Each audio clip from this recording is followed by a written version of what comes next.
Welcome to the Par Hills Spotlight Show, brought to you and produced by Par Hills TV. Harry Trella, Marie Malikov, Paris Ellis, and Hannah Kotib. Rocco Guglielmo, Sammy Lerman, Tyler Simpson, Courtney Rizzo,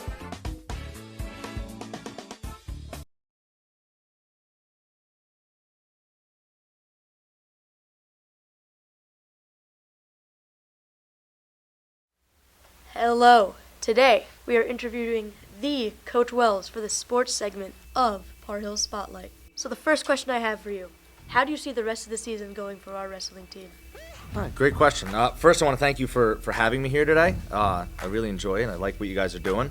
The rest of the season, I think we're going to wind up doing really well. We started out strong, had a couple hiccups along the way, but I see us getting well over 500 with probably around 16 wins. That's our goal for the team, and I think that's a reasonable thing that we could definitely accomplish. We have a lot of cool things going on, with the program. A lot of awesome streaming for events. I know that you can definitely check that out on a certain site. I don't know what it is yet. Par Hills TV. That's what it was. So we get to watch those matches live via the internet as well as in person, and an experience of wrestle matches is something you'll never forget. How are the freshmen looking this season? Freshmen, they're doing well. We have a lot of new wrestlers, as in inexperienced, first time trying the sport out, but we do have a couple freshmen that have stepped up. One of them, Mario Fernini, is doing a really good job right now. Currently, he is 13-1. He has a tournament win under his belt, which is really a great accomplishment as a freshman, and he just knocked off a top-ranked kid in the county. So he's looking really good right now, moving into the middle of the season. Is there any big upcoming matches? Yeah, we actually have a match coming up against Parsippany High on February 10th. It is a annual match that we have. We actually have a huge trophy that we wrestle for. It's called the Roy Baker Classic. Roy Baker was state champion, the first state champion in Parsippany history. He was at the high, but it's a great match. Last year we won, and we're looking to continue the trend of knocking off the Red Hawks every single year because it's good to beat my my alma mater. Great having you on the show. Thank you very much, bud. Hope we can have you another time. Yeah, it'd be great. Thank you so much. And that's it for the interview segment of Par Hills Spotlight.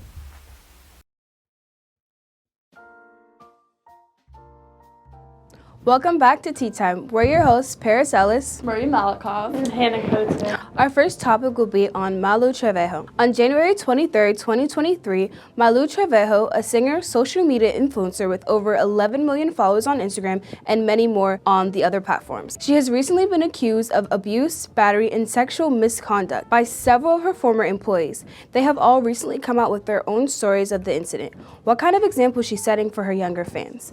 Now I'll pass it over to Marie. Our next topic will be about Shakira and Piqué. Gerard Piqué has been accused of being disloyal to his ex-girlfriend Shakira with multiple women during their 12-year relationship. Shakira came home from a trip and discovered that some strawberry jam had been eaten from the fridge, which made her suspicious because Piqué does not like jam. Shakira apparently loves strawberry jam, but Piqué and their kids absolutely hate it. It has also been reported that Shakira hired a private detective to investigate Piqué's unfaithfulness. The ex-couple have 2 kids together and announced the children's custody agreement. Shakira will live in Miami with the 2 children, and Piqué is allowed to see the kids as much as he wants. We will be waiting for the breakup album from Shakira. Now we'll be hearing from Hannah. This past month, it has been made public that Daystar Peterson, better known as Tory Lanez, a 30-year-old rapper, has been found guilty of yelling sexist slurs at female pop artist Megan Thee Stallion, then proceeding to shoot her in the leg. Reason unknown, but it is suspected as nothing but jealousy. It is known that he offered her $1 million to keep quiet after the fact. Tory Lanez was a person of interest for many months before, but at a recent court case that lasted 2 weeks, he was convicted of felony on 3 counts. He is now facing 20 years in prison and potential deportation. See you next time. Hannah, you're supposed to say Yeah, it too. I did.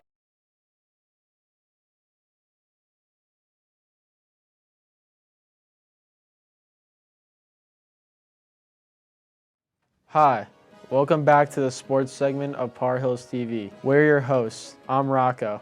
I'm Tyler. I'm Sammy. So in the NFL playoffs, it's time for the conference championships. Here are some potential Super Bowl matchups that we would love to see. First off, the Cincinnati Bengals versus the San Francisco 49ers. This would be a great matchup for a couple of reasons. The main reason being the QBs that will be going at it. Joe Burrow of the Bengals and Mr. Irrelevant Brock Purdy of the 49ers. A Super Bowl matchup between these two would surely break the internet. Also, the Bengals made the Super Bowl last year, but unfortunately lost. So they are coming back for revenge to take it all home. The Chiefs versus the 49ers. This would not be the first time these two have met in the Super Bowl recently. As in 2019, Patrick Mahomes and the Chiefs took down the 49ers 31-20. A revenge game for the 49ers would be much anticipated by football fans. Patrick Mahomes in the Super Bowl this year just makes sense as the MVP frontrunner looks to lead his team to glory and bring another Lombardi trophy to Kansas City. Eagles versus Chiefs. This would probably be the most fun matchup to watch based on the regular season. The number 1 seeds going head to head would be insane, especially in the loud Phillies stadium.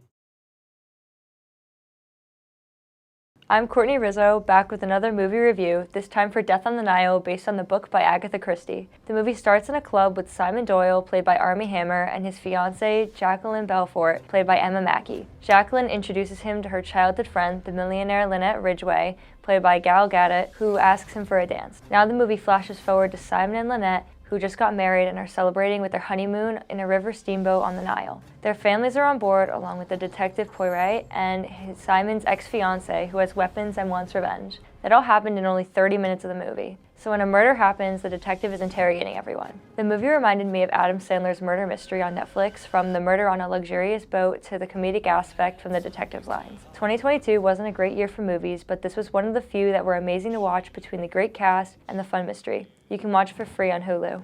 Hello and welcome to the Sick Teacher segment. I am your host, Mr. Nichols, reviewing a new TV show series that I watched a few weeks ago, and that was the second season of the Amazon Prime original Hunters. Now, Hunters debuted in 2020, and it stars Al Pacino. And quite honestly, I forgot all about the show until 3 years later.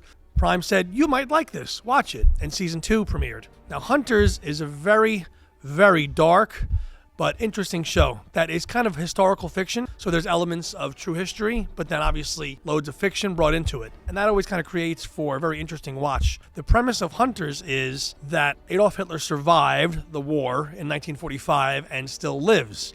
And a group of people that survived the Holocaust are hunting down existing Nazis left over from the war and Adolf Hitler. And this is led by ringleader Al Pacino. And there's lots of twists into the show. And I'm not going to go into all of it to spoil it, but the second season and the final season, I might add, was epic. And it also stars Logan Lerman as the protagonist of the show, in addition to Al Pacino, Carol Kane, who's also a classic actor, and lots of other people that have been in lots of Broadway older TV shows from back in the day. It takes place in the 1970s, so it's very Tarantino-esque. It has Quentin Tarantino film qualities to it, where it's current and then flashes back, and so it is a very enjoyable show. It's a very, very violent show, but a very good show and one worth recommend watching. So that is Hunters on Amazon Prime. Go watch it.